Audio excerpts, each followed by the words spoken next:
Dans les moments où nous nous sentons profondément menacés dans notre chair ou dans nos cœurs, nous nous raccrochons anxieusement à l'image de celui ou de celle qui nous apportera le salut. Les grandes figures mythiques d'Héraclès ou de Persée incarnent cette vocation rédemptrice grâce à laquelle nous sommes protégés de la méchanceté ou de la folie du monde. Et c'est ce théâtre du salut qu'illustre un conte des frères Grimm. Le conte dit « Il était une fois un roi et une reine qui vivaient en bonne harmonie et qui avaient 12 enfants, tous des garçons.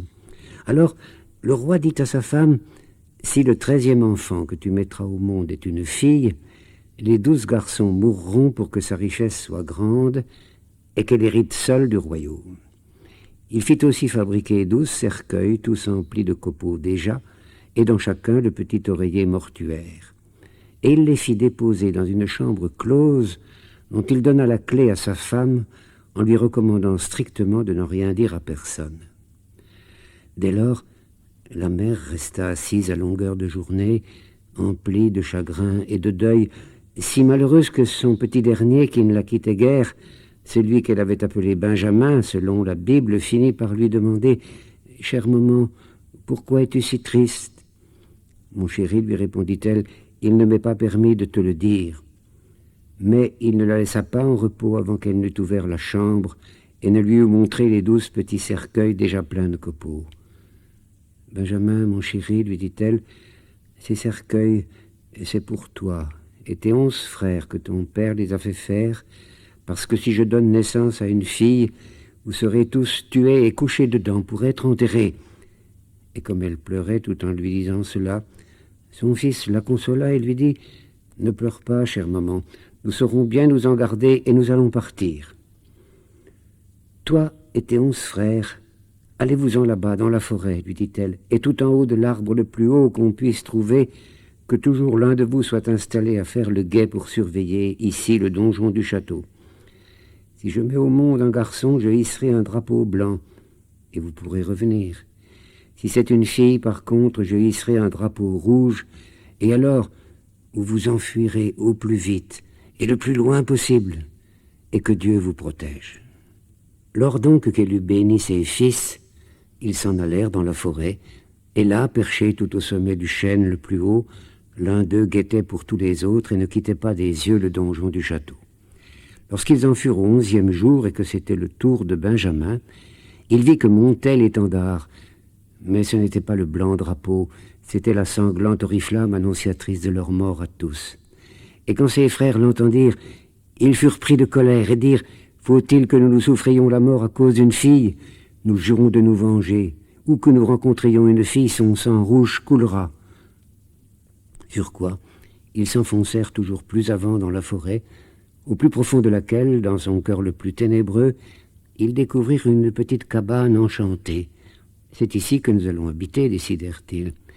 Et toi, Benjamin, parce que tu es le plus jeune et le plus faible, tu resteras à la maison pour t'occuper de tout, tandis que nous irons, nous autres, chercher de quoi manger. » Et c'est ainsi qu'ils s'en allaient chasser dans la forêt, tirant un lièvre ou un chevreuil, ou des oiseaux, ou des pigeons. Et tout ce qu'ils pouvaient y trouver comme nourriture, ils le rapportaient à Benjamin, qui devait le leur apprêter afin qu'il puisse apaiser leur faim. Tous ensemble, ils vécurent 10 ans dans cette cabane, et le temps ne leur fut pas long. Et ainsi, c'est la forêt sauvage qui est devenue la véritable mère de ces enfants perdus. Au milieu des arbres, les frères jouissent d'une paix et d'une solitude comparables à celle du petit dans le ventre maternel. Mais, de la forêt comme de la mer, il faut sortir un jour, comme nous le murmure le conte. Car la fillette à laquelle leur mère, la reine, avait donné naissance, avait aussi grandi pendant ce temps-là. Elle était bonne dans son cœur et belle de visage, avec une étoile d'or au milieu du front.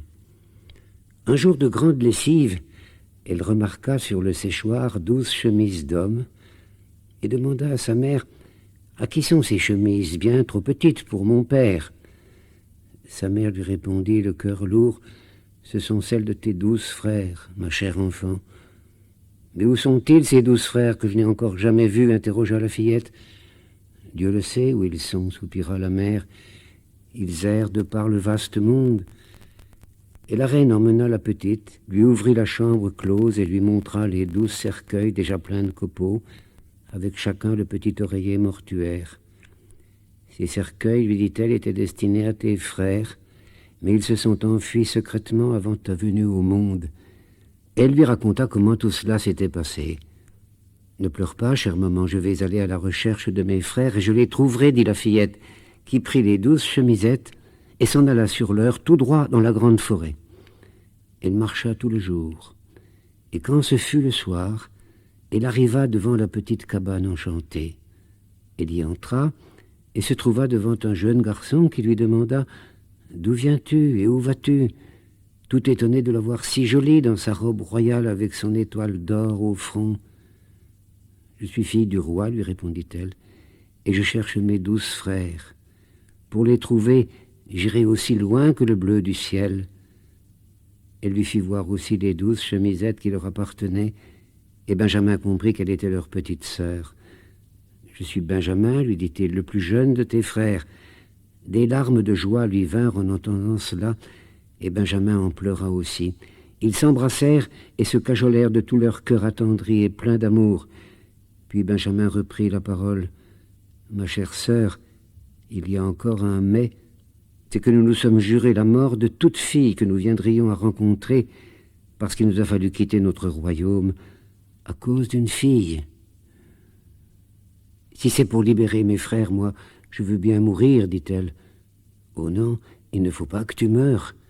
Viens te cacher sous ce baquet, et quand mes 11 frères seront rentrés, j'arriverai bien à me mettre d'accord avec eux. » Elle se cacha donc, et à la nuit, quand les autres revinrent de la chasse, le repas était prêt.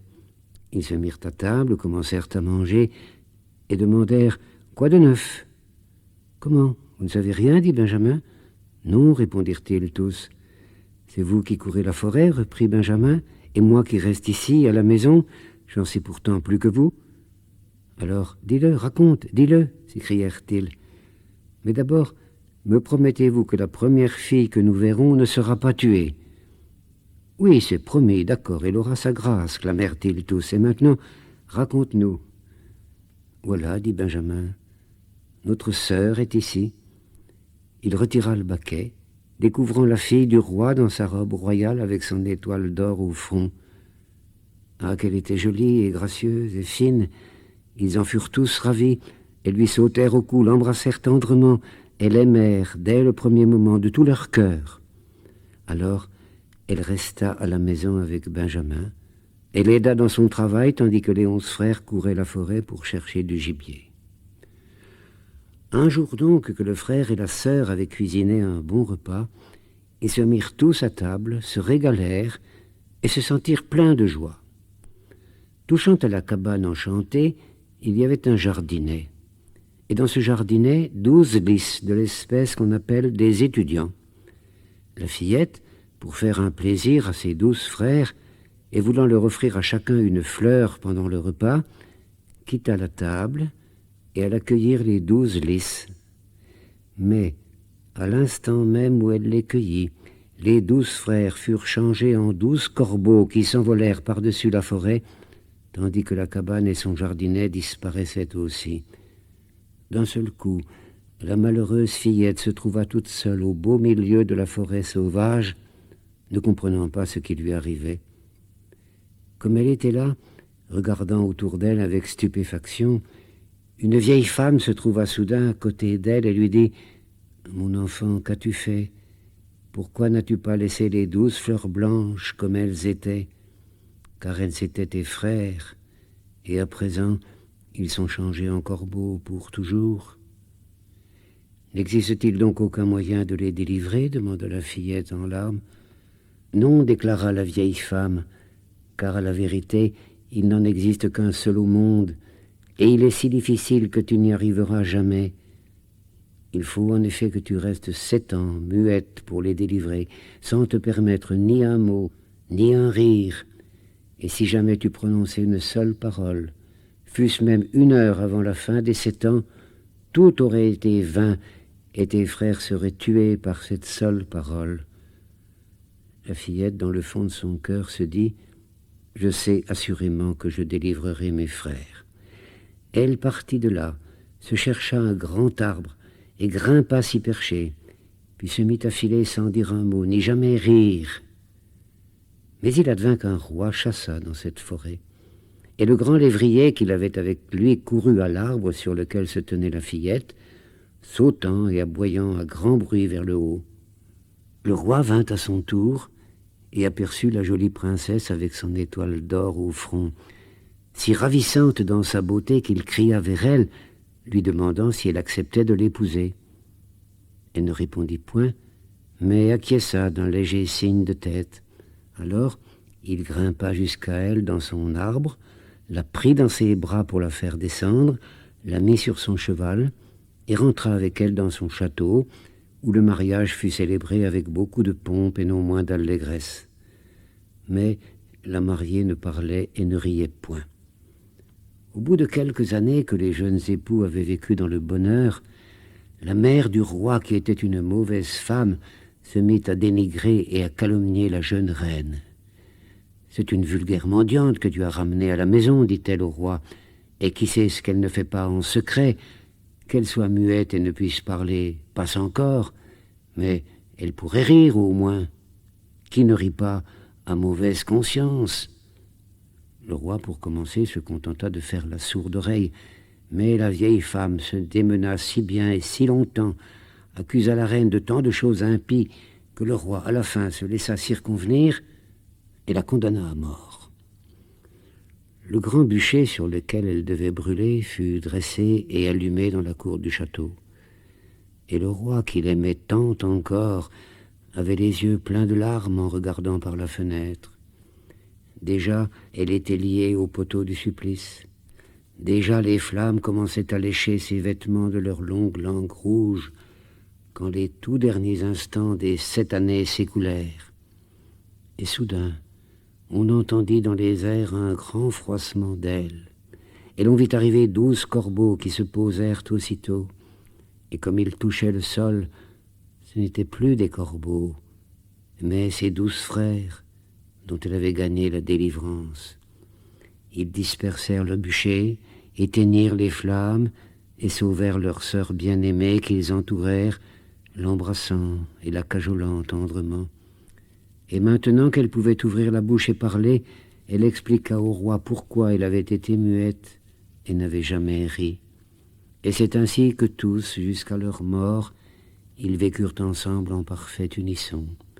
Quant à l'odieuse marâtre, elle fut enfermée dans un tonneau à demi plein de serpents venimeux et rempli d'huile bouillante, et ainsi elle mourut d'une terrible mort.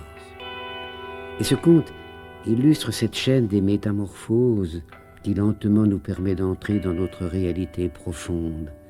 Par la grâce étoilée de la jeune fille, les frères, enfants égarés, deviennent lys blancs puis noirs corbeaux, avant de revenir princes, c'est-à-dire visages lumineux dans la lumière de la création.